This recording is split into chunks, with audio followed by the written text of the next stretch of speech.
When I spoke last time about Steph in this church, it was about 11 or 12 years ago, and Ken and I had only really just come to Bayside. So now I feel very honoured, like Pastor Charles, to say, "Good morning, my beautiful family." I feel like I've got kids from our involvement with Intensity, and I have now brothers and sisters from all the connect groups and courses that we've done here. And I have a number of very strategic women in this church who have been mothers to me and invested in my family.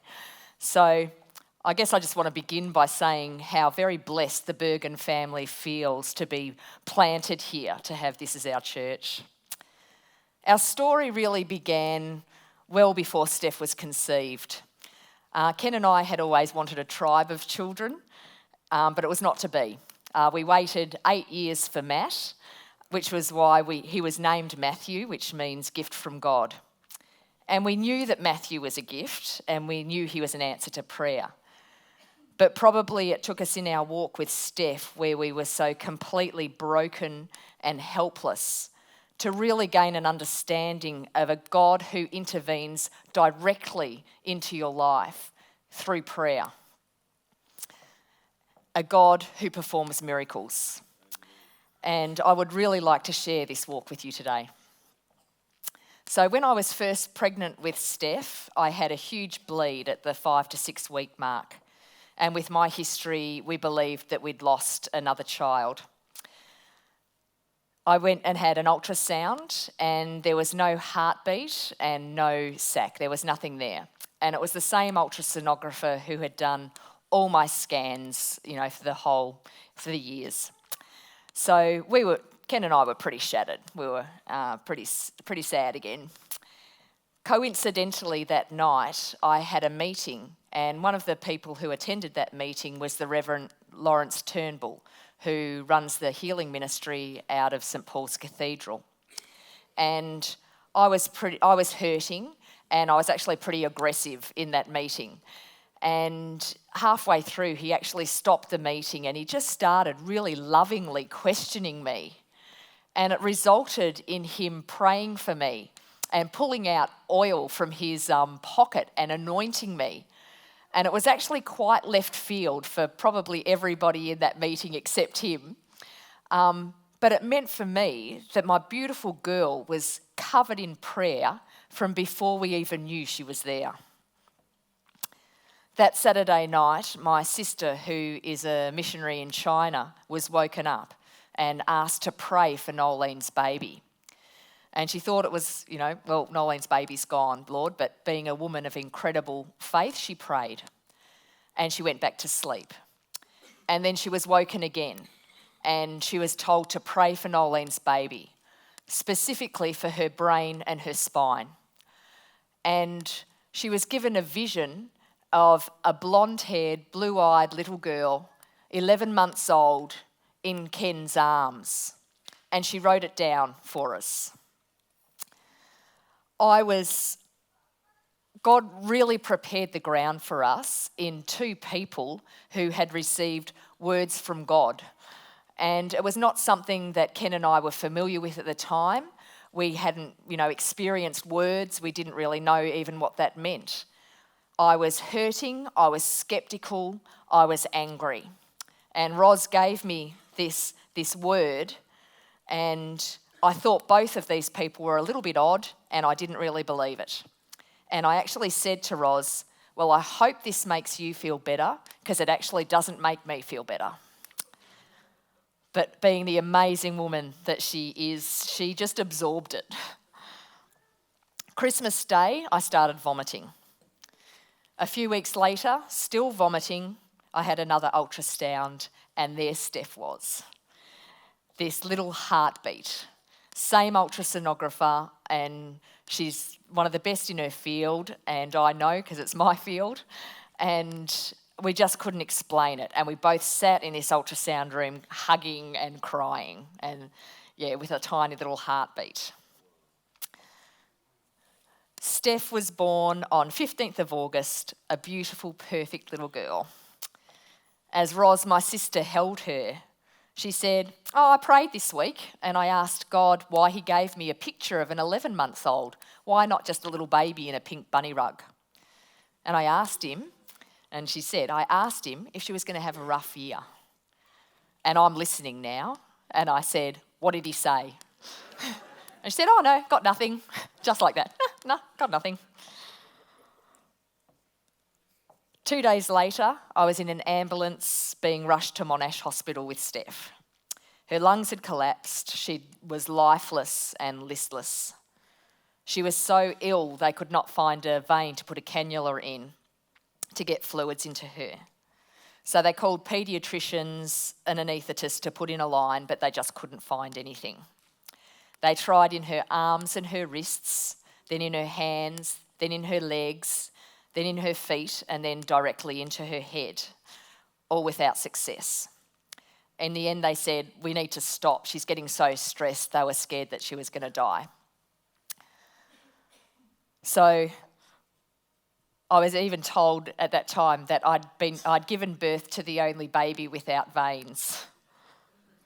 At about 3 a.m, Ken went outside of Monash and started ringing, going through his phone and just ringing everybody we knew. And he rang and he said, pray for our little girl, we're losing her. The doctors said we're going to need to cut down and find a vein because Steph was going to die without it. And so they took her to a completely black room and they shone lasers through her. And it was awful because you could see all the failures that had come before. There was all these black marks under her arms and her legs where they'd tried and failed. So you're looking at the failure and trying to hope for the positive. With all our friends and family praying, the doctor went in and he found a vein first time. He said to us, don't get your hopes up. It's tiny, it probably isn't going to hold. And this tiny vein held out for the next 4 days and got Steph through that first critical time.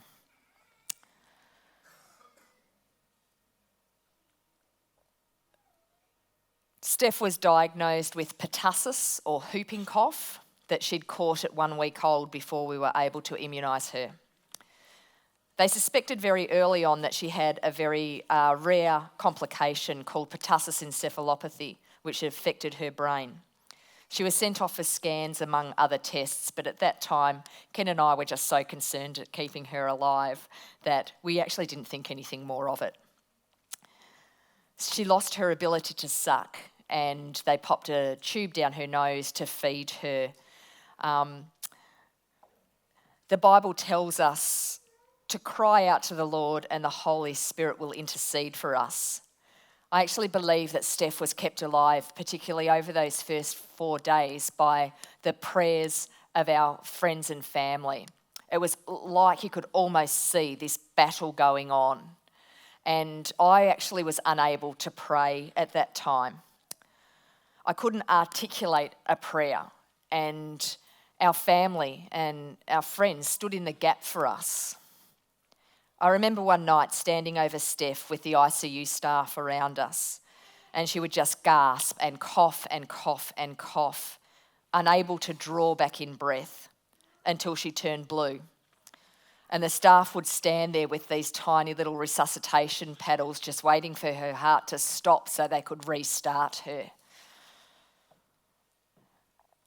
Ken was at home with our Matt, and I just felt so alone. I remember screaming at this poor ICU doctor, do something, just do something now, do it. Just to be told, Mrs. Bergen, we are doing everything that we can do. And so I remember standing, leaning over this plastic dome and just crying and not being able to articulate anything, just going, God, God, God. I stood there literally for hours and hours and hours, tears pouring down. And in the middle of the night, that night, God gave me a song. Held in grace-scarred hands, I am carried in the arms of grace and love divine. It was not a song that I was familiar with. It was not even a complete download. I got 2 lines. But it was like it was on replay in my brain. It came. And even 11 years on, I can go back, 12 years on, I can go back to that moment and I just know, I can feel it. It was a divine touch of God. It was God and He gave it to me. The scars, the hands told me, I'm holding you. And the scars told me, I know your pain, I'm living it with you. And I remember these moments. I'm just so grateful. But I can still touch it in my faith. It is like it is this strong place in my faith, even now. Pastor Georgina would say, when you are praying, touch that place because it is your anchor. And I think anybody who's had a moment or a time where they just know that they know that they know that that was God, and that is that touch for me. So I would find myself humming and singing 2 lines over and over, even at times just chanting. It was like a chant that was on replay in my head. The other thing that I hung on to was a vision given to my sister of an 11-month-old baby, and I would say, God would not lie to me. He wouldn't lie to me. And these 2 things gave me enough hope to keep walking. I saw the hand of God on us so strongly over this time. When I was trying to write this, I was trying to decide which story I would tell of which time God actually, was there. After a number of weeks in hospital, I got to know all the rotating nurses. And one night, a nurse called Victoria came on, and I just said, "Oh no, you're not with us, are you?" I was extremely tired. I had no tact, and it's not one of my particular strengths anyway. And she just looked at me in shock. And I said, "Whenever I have the best nurses on, that's when we have a really rough night." And it was true. Whenever I got the top of the bell-shaped curve, whenever I got the best of the best, we would have a terrible night.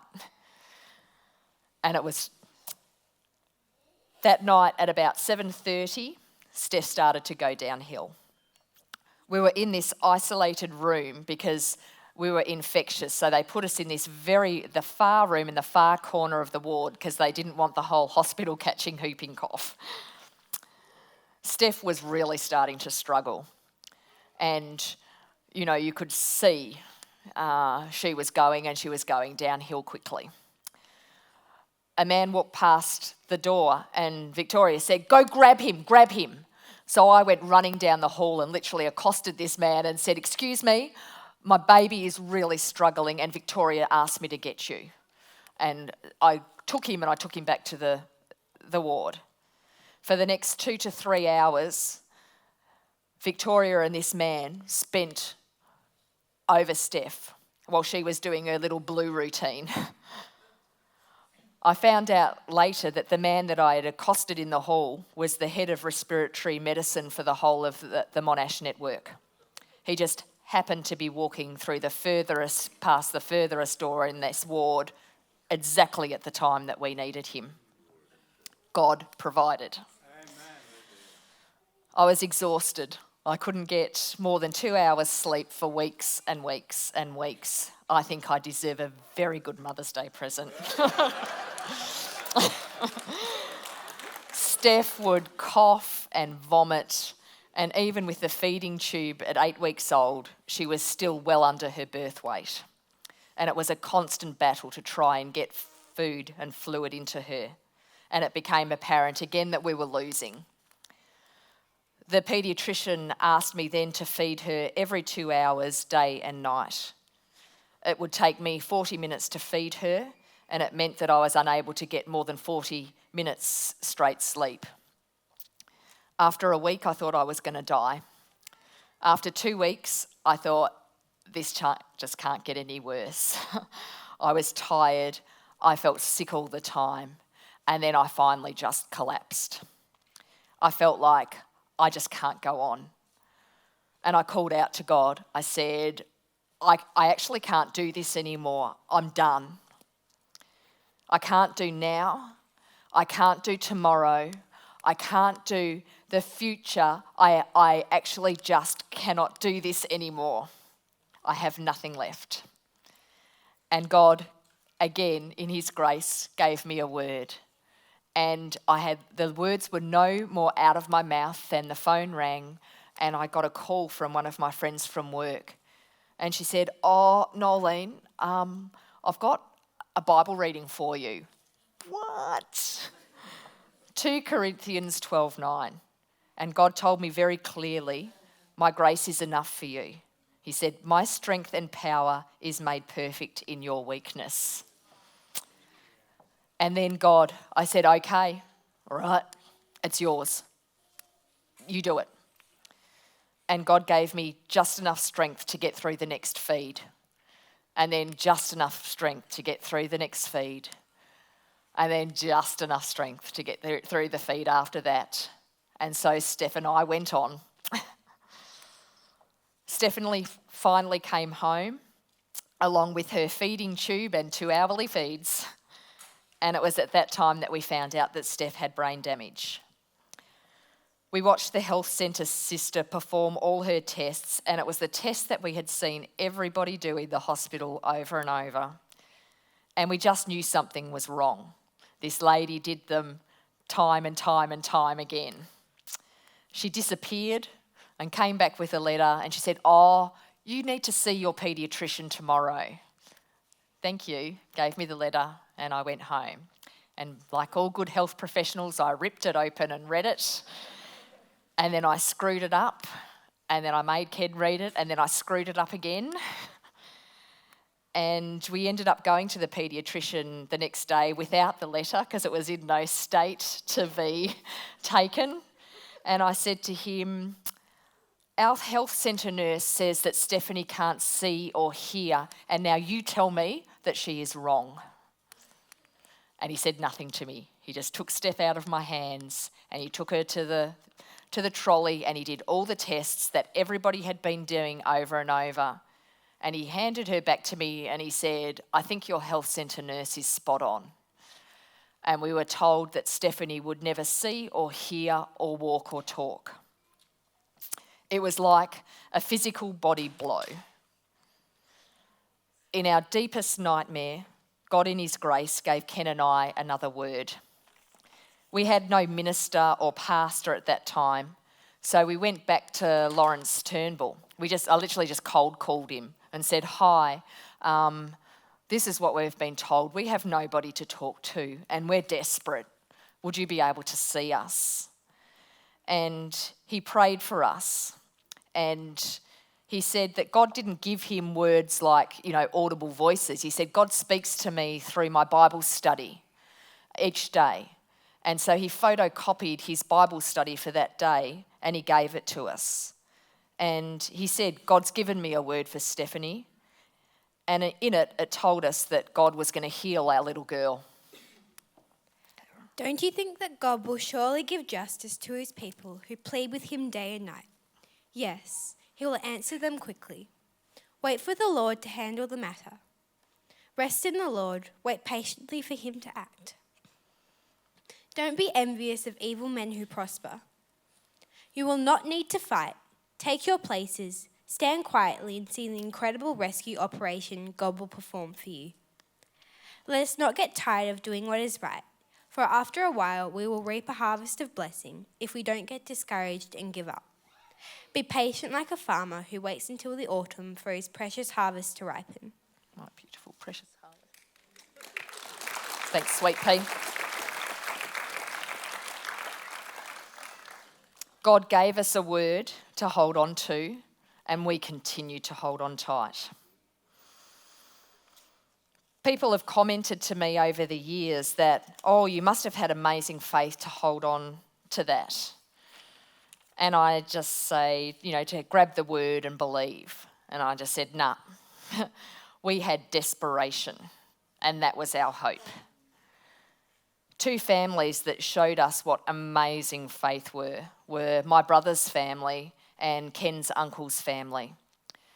Both of these are strong Christian families, but both have children with severe disabilities.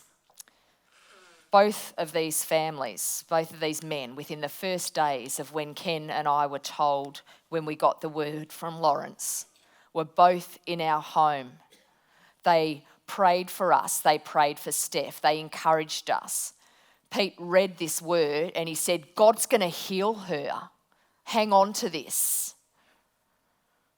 That is mind-blowing faith. Those men taught me what it is to be Jesus for other people. Then the phone calls began. People began to ring us and tell us that they were praying for us. So we sat down with the paediatric physio and OT and said, right, all these tests that you're doing, show us. Show us what you are doing and what it means. And it was a gut-wrenching, well over an hour. But we learnt so much from them. It was horrendous to be told the damage, what they would see that she would do and what that meant that she should have been doing. But it gave us a baseline. We understood it. So now when people tell us that the doctors have got it wrong because they see this perfect Stephanie, we actually just know that they got it right and everything was documented. We had Steph tested at the Children's Hospital where they wired up her brain and they tested her hearing and what her electrical patterns were doing. They had 14 pathways they tested and cognitively she failed 14 out of 14. The professionals were very interested in her because with the pertussis it produced, they said something like about 130 different toxins, but they only really knew what the most common 20 did. So they were sort of interested in her, so she got a barrage of tests and you couldn't tell you how many people, even when we were in the hospital, they would bring groups and groups and groups through. Also because we were the first of that outbreak of whooping cough, 12, 13 years ago. So we had everything documented and we knew her neural pathways just were not working. Your brain works and it sort of goes down in patches, and Jo's probably laughing at me because she would understand this more than me, but what happens when it starts to be injured and shut down, it goes down different levels, and one of the last things that you lose is your suck reflex, which Steph had lost, and then the next down is you lose your breathing and respiration. So we were pretty much at the lowest level that you could get of brain function. We began to pray specifically. We gathered together our friends and family one night and we prayed for our little girl. And anyone who was in our Connect group, I'm trying to look around, who was in that front room, and remember like 24 people squashed in that front room. Imagine it tripled. We had people jammed in that room and we were praying very specifically from the results of the Children's Hospital exactly what we wanted healed in our little girl. We were persistent and specific, like you can only be when you are sitting on that cliff face. And like the prophecy, it has happened. Some answers have come very slowly. So we've had to pray and wait patiently in the Lord. And some have come instantly and dramatically, like it said in the prophecy. He will answer them quickly. For instance, after the hearing test, we took Steph home and we tested her ourselves. We didn't really accept anything graciously, as many of you would know from us. We shook rattles, we banged saucepan lids, we banged toy box lids. And my favourite to this day, we actually dropped the cutlery drawer next to her. We were trying to make her hear, all to no avail. We had an appointment with the neurologist a number of weeks after this time, and we were feeling pretty discouraged. We'd had this word, but we had seen nothing, and we were feeling pretty discouraged heading to see this neurologist.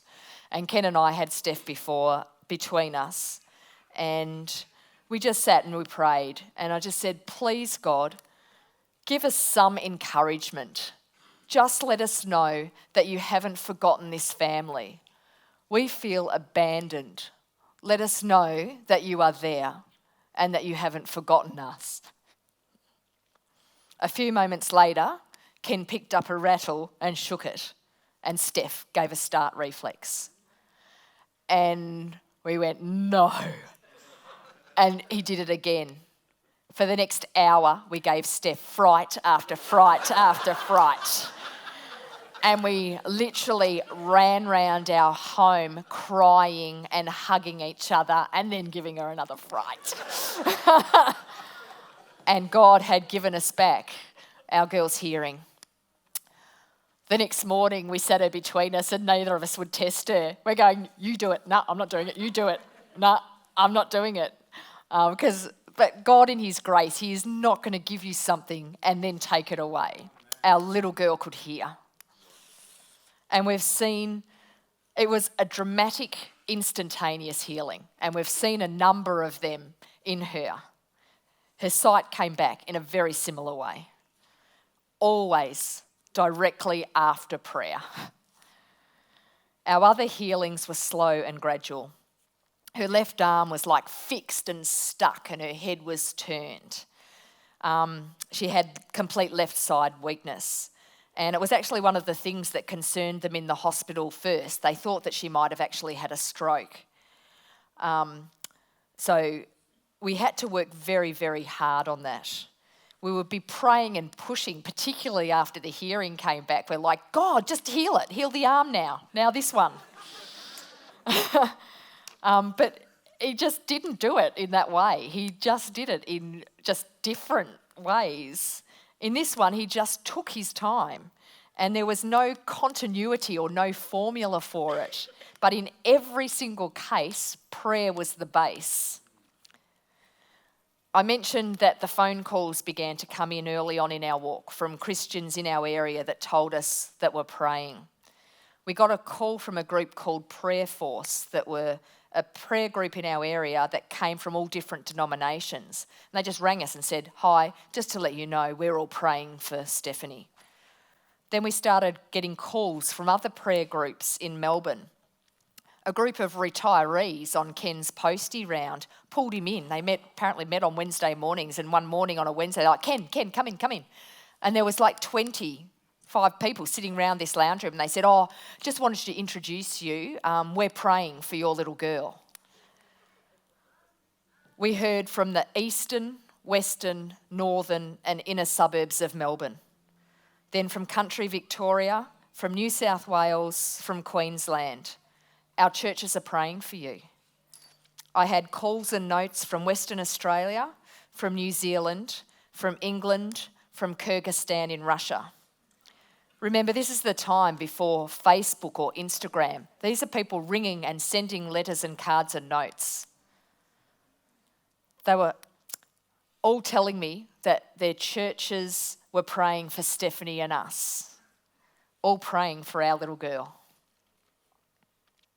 I was stopped in McDonald's because a lady saw Steph's feeding tube and said, excuse me, is this Stephanie? Yes. Our church is praying for you. Another time I was stopped in the street and asked, are you Ken's wife?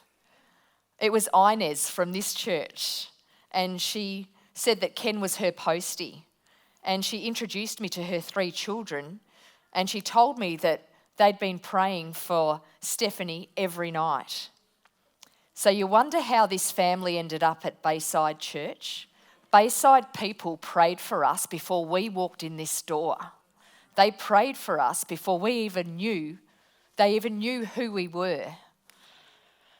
Time and time again, we were held up by the prayers of the saints of God. I couldn't tell you now the number of times that doctors have said remarkable or amazing or most unexpected or just straight out, she's a miracle. We'd been given no hope except for the words to Ros and Lawrence. and we waited for our harvest for months and months, and some of it years. So when Steph was better, I made it my goal that I told every specialist we were under, every neurologist, every paediatrician, every infectious disease physician, every allied health professional that had been intimately in her care, that Stephanie had been healed by God through the power of the prayers of the people. Amen.